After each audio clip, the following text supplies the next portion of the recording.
el interior de la cápsula de navegación había una mujer azul, sumergida por completo en un líquido viscoso y translúcido, sin ninguna prenda que tapara en su piel las antiguas cicatrices de los cristales de control y potencia que portó siglos atrás. Así, todo su cuerpo podría estar en contacto con el fluido conectivo que le permitía respirar, a la vez que visualizar el espacio que debía doblar con la voluntad que le suministraba uno de los capacitadores de las últimas incautaciones del pacto. A través de su conexión con el puente de mando del desvencijado transporte militar, la mujer lanzó con su voluntad la cuenta atrás para el salto. A pocos metros de ella, en otro nivel superior, un hombre también de la raza azul contemplaba el paisaje que le brindaban las ventanas en hilera del puente de mando de aquel carguero blindado. Ignoraba los trabajos automatizados de desamarre de la estación espacial que orbitaba uno de los planetas libres. Tenía fascinación por las estrellas y a veces se había planteado sustituir sus ojos por ópticas de alta sensibilidad para contemplar el espacio profundo. Había sido testigo del cambio en el brillo de muchas de las que tenía delante. Una vez vio la luz de una estrella apagarse y se preguntó si pronto se le apagaría también la suya, cuando oyó los números de la astroguía. Se retiró de las ventanas para sentarse en su asiento de capitán. Se ató los cinturones de seguridad y miró atrás cómo hacían lo propio el resto de los 12 tripulantes, cada uno sobre un asiento adaptado a la fisionomía de su raza particular. A pesar de los traductores universales, no se habían dirigido la palabra durante el embarque. Si todos los mundos del pacto fueran capaces de guardar una sola cosa en secreto, desde luego era aquella misión que había comenzado un año atrás. El pequeño grupo de altos funcionarios tenía la orden de no interaccionar, limitarse a ser testigos y guardar la información para sus gobiernos. La cuenta atrás terminó y tras unos segundos de expectación, en un parpadeo cambió la ubicación de las estrellas que se veían por las pequeñas ventanas de la nave espacial.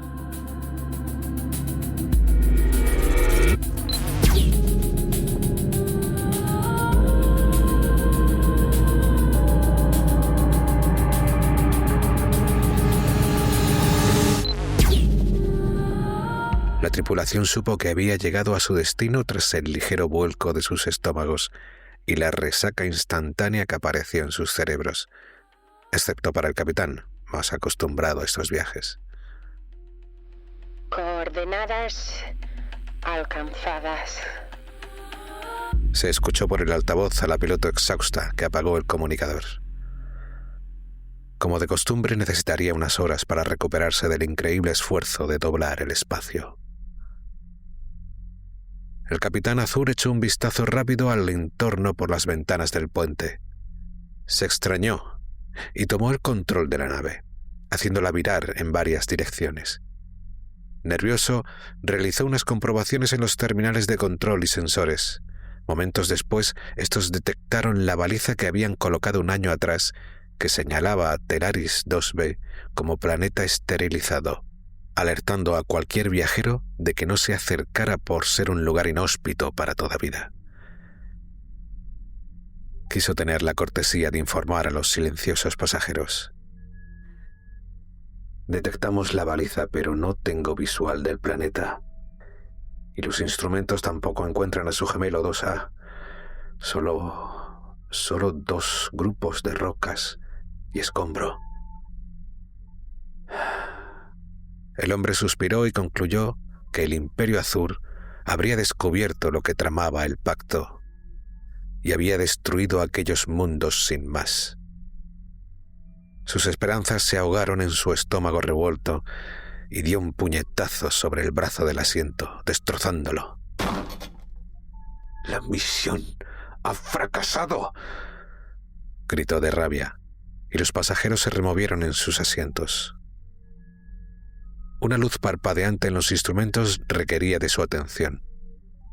Con los dientes apretados tocó la pantalla con fuerza a punto de atravesarla. Le devolvió una información desconcertante. Hay... hay una anomalía en la estrella. Leyó por encima la información que devolvían los sensores. ¿Niveles de radiación variables? Confundido, tomó de nuevo los controles y viró la nave hacia la estrella que daba nombre al sistema. Telaris.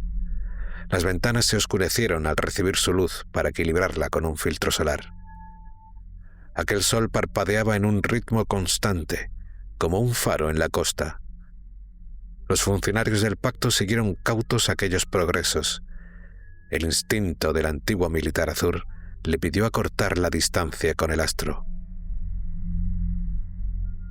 Pasados unos minutos de recorrer un cuarto de la distancia que los separaba, pudieron observar a simple vista que el parpadeo de la luz lo provocaba una estructura titánica, compuesta por 5 cinturones que giraban alrededor de la estrella y sobre sí mismos, como un giroscopio.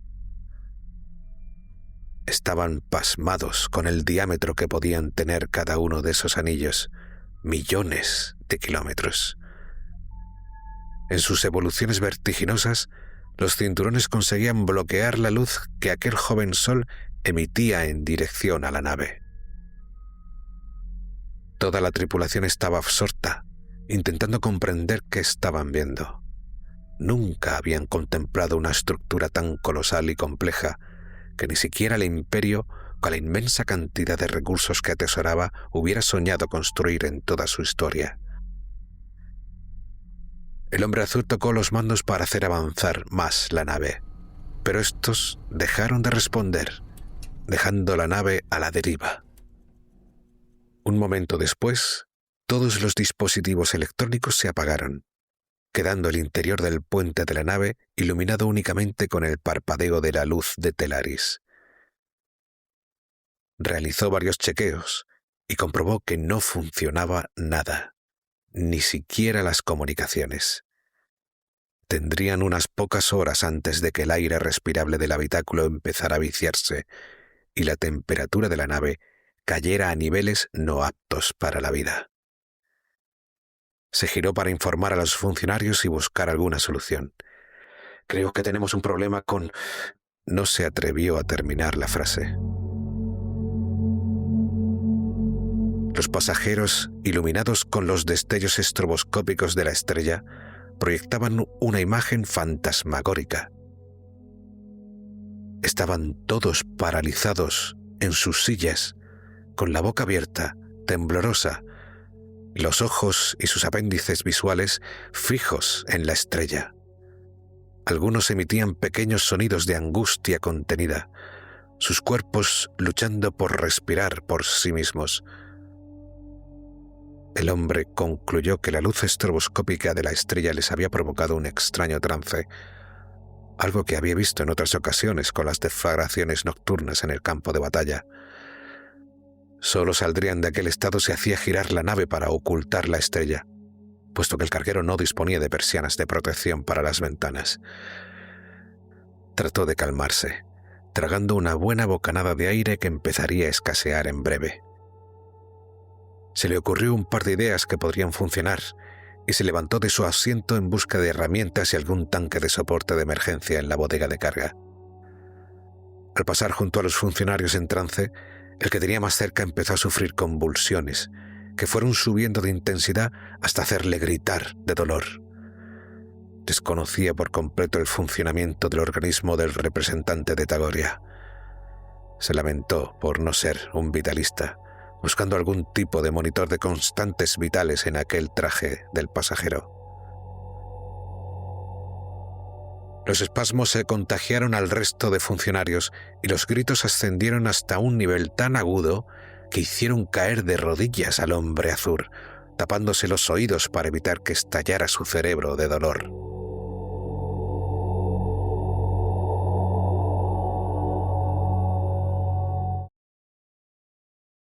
Súbitamente, todos callaron y dejaron de temblar, quedándose de nuevo en un trance más tranquilo, sin quitar sus ojos de la luz de Telaris.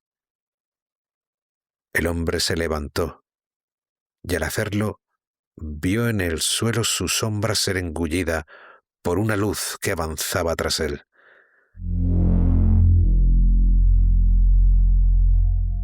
Se giró y el susto le hizo trastabillar y caer hacia atrás.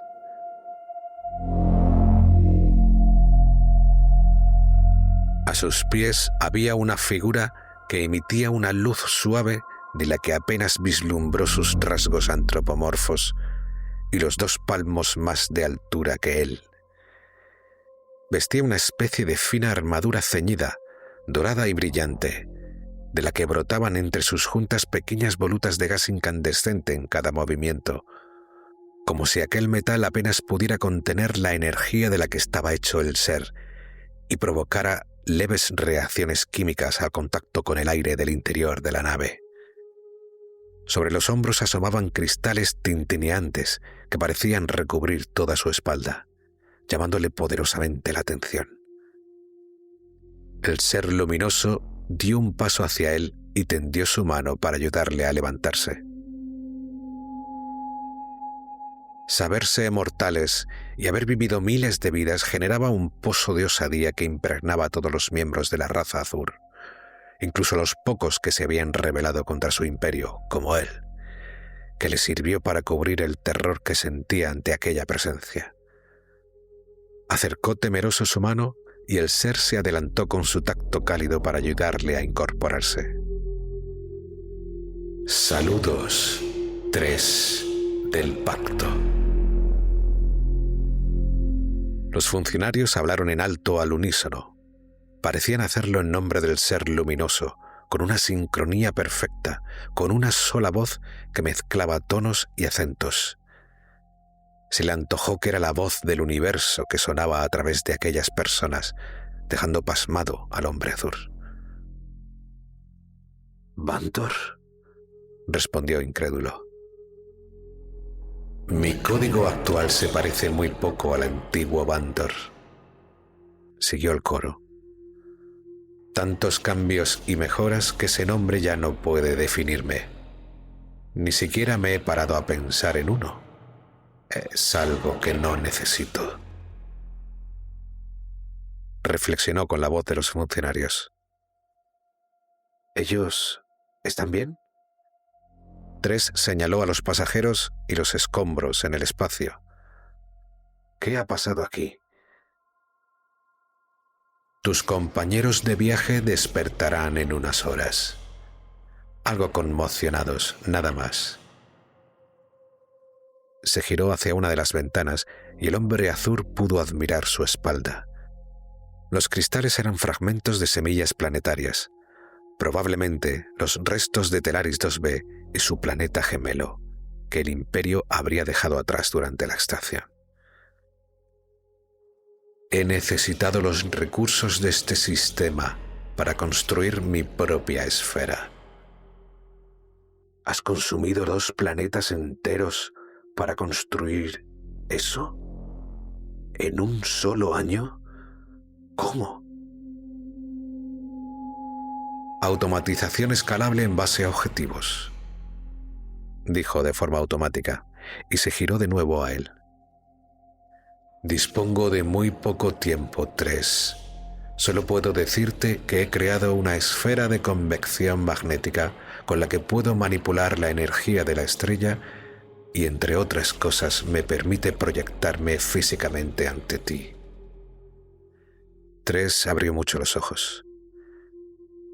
«Del código del viejo Vantor aún conservo la orden primordial de búsqueda de conocimiento, y pienso viajar en breves momentos hacia el centro de la galaxia para desentrañar los misterios del universo».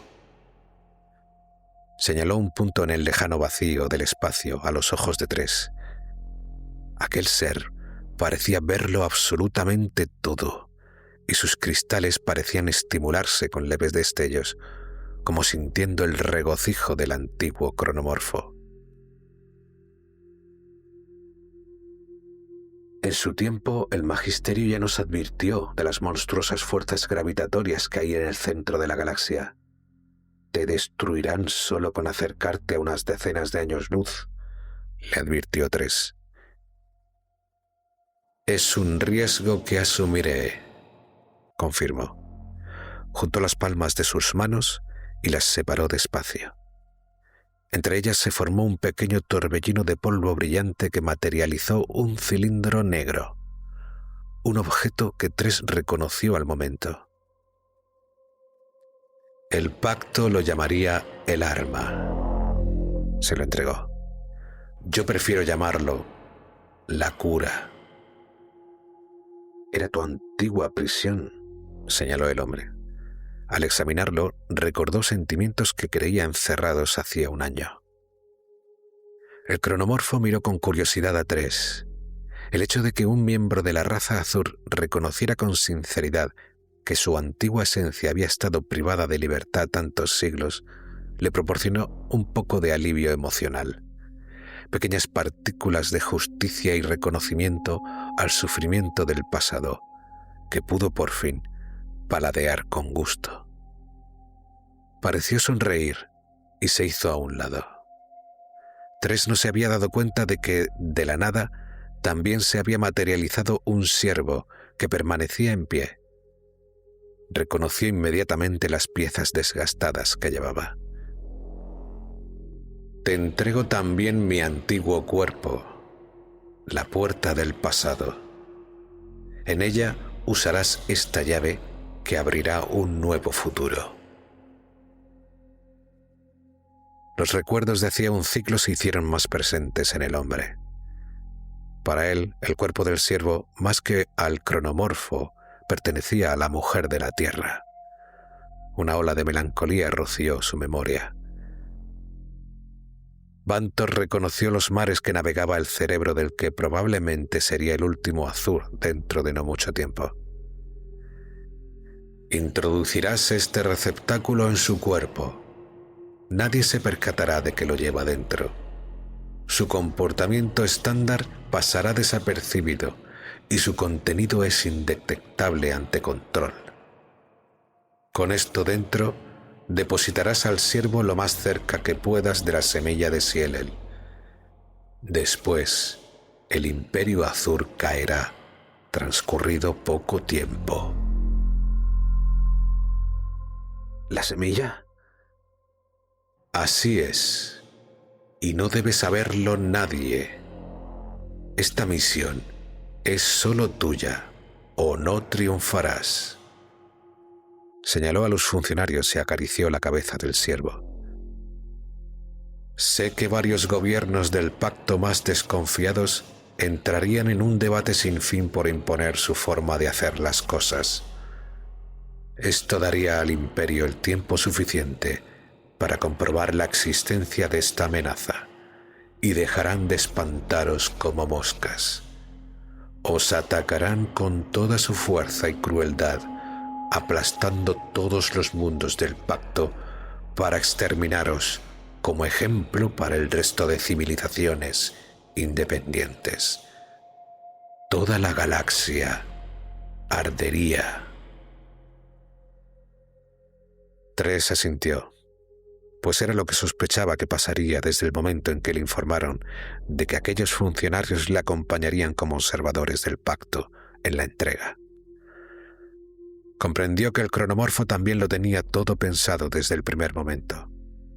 Para que aquella arma fuera efectiva, para acabar para siempre con el imperio, debía ejecutar él mismo el plan, sin esperar ningún tipo de aprobación o apoyo por parte de sus superiores. Su mente ya iba a toda velocidad, buscando ideas para infiltrarse con el ciervo en un protectorado imperial no muy lejos de allí.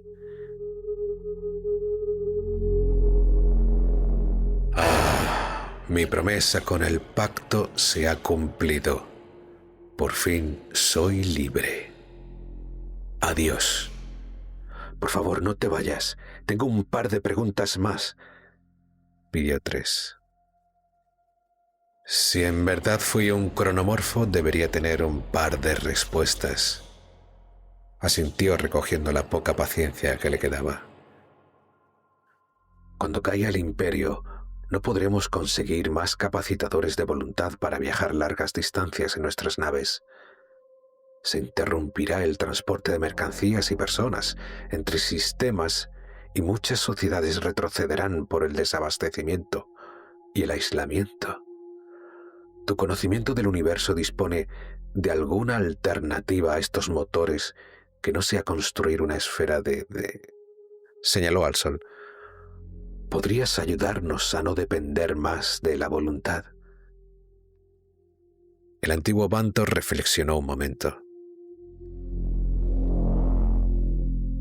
Disculpa la metáfora, pero el pacto ha estado viviendo como un niño, al amparo del imperio, sufriendo sus palizas, sí, aunque aprovechándose de sus recursos, y como niños que empiezan a adquirir sus propias responsabilidades, deberán agarrar las riendas de su destino. Con esa motivación, si invierten los suficientes recursos en su ciencia, más pronto de lo que creen, encontrarán otro modo de salvar grandes distancias sin las limitaciones del espacio ni el tiempo, y sin depender de una tecnología anticuada y malvada. Tres asintió. Ordenó rápido sus pensamientos para dar forma a la siguiente pregunta, mientras daba un paso tímido hacia la figura luminosa para evitar que se marchara antes de tiempo. ¿Yo también moriré con el imperio? Esa decisión estará en tus manos, hombre azul. Vuestro tiempo ha pasado. Habéis crecido, habéis luchado y habéis ganado. A vuestra raza no le queda más propósito que devorar la galaxia como una enfermedad. Y cuando tú cumplas el tuyo, señaló el cilindro, tendrás que elegir entre el descanso eterno o servir para siempre. Con un leve destello en sus ojos, Tres creyó que había mucho más en sus palabras que no contaba. La luz de su cuerpo comenzó a desvanecerse frente a él. Si me lo permites, quisiera hacerte una última pregunta. La infinita paciencia del antiguo cronomorfo se agotaba. Hace un año, con la premura de los preparativos para depositarte en Telaris, no tuve ocasión de preguntarte, ¿qué fue de Alex? ¿Sobrevivió? No lo sé. Alex era una mujer del futuro. Dependiendo de tus decisiones, puede que vuestros caminos vuelvan a cruzarse. Adiós, Tres del Pacto. No olvides introducir el receptáculo en el ciervo.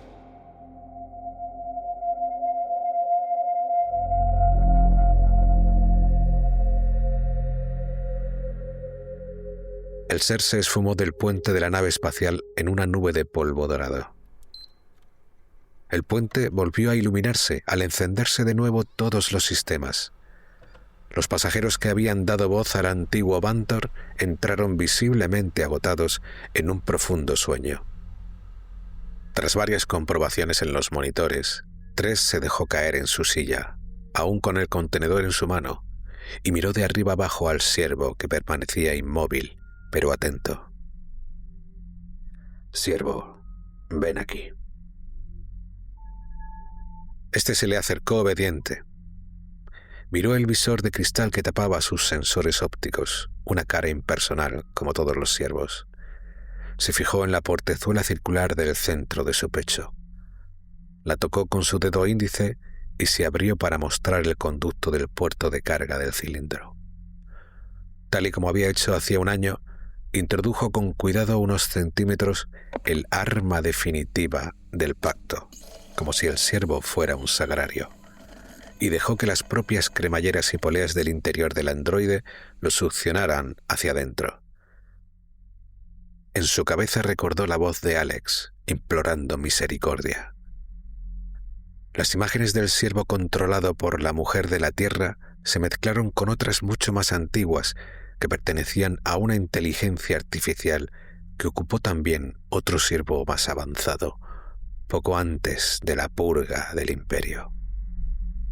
Una doble punzada de dolor cruzó su corazón y no pudo controlar sus manos temblorosas que intentaron atrapar inconscientes el cilindro justo después de que terminara de ajustarse con un sonido de engranajes que, tras un chasquido, quedó perfectamente encajado y oculto. 3 agachó la cabeza con la mano puesta en el pecho del siervo. 2 lágrimas que buscaban el perdón se desprendieron de su rostro en la gravedad ligera de la nave. Las 2 gotas de humedad se le antojaron planetas bailando una danza elíptica sin fin. Recordó la razón de su odio al Imperio Azur, a pesar del regalo de la inmortalidad.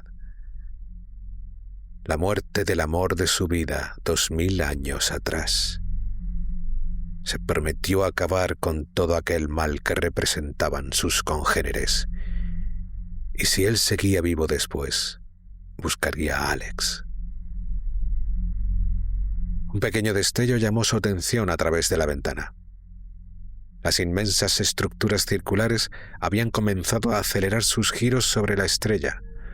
Los instrumentos de medición de la nave comenzaron a pitar al recibir lecturas gravitatorias que no eran capaces de procesar y que su programación solo podría identificar como un peligro inminente. El hombre azul tomó los mandos para alejarse todo lo posible y en su maniobra de giro vio cómo aquel sol cambió a un color granate al fundirse con los anillos incandescentes que lo rodeaban a una velocidad imposible para su tamaño. Varios relámpagos de partículas de alta energía salieron despedidos a millones de kilómetros de los polos de aquella extraña estrella. Fueron el prólogo de la singularidad que momentáneamente hizo combar el espacio alrededor de la estrella para después tragársela, comprimiéndola hasta el infinito y hacerla desaparecer, dejando atrás nada más que una pequeña nube de gas ardiente que enseguida se apagó por el frío del vacío. Tras aquel impresionante espectáculo cósmico, 3 miró al siervo. «Cuenta conmigo, Vantor. Buena suerte en tu peregrinaje».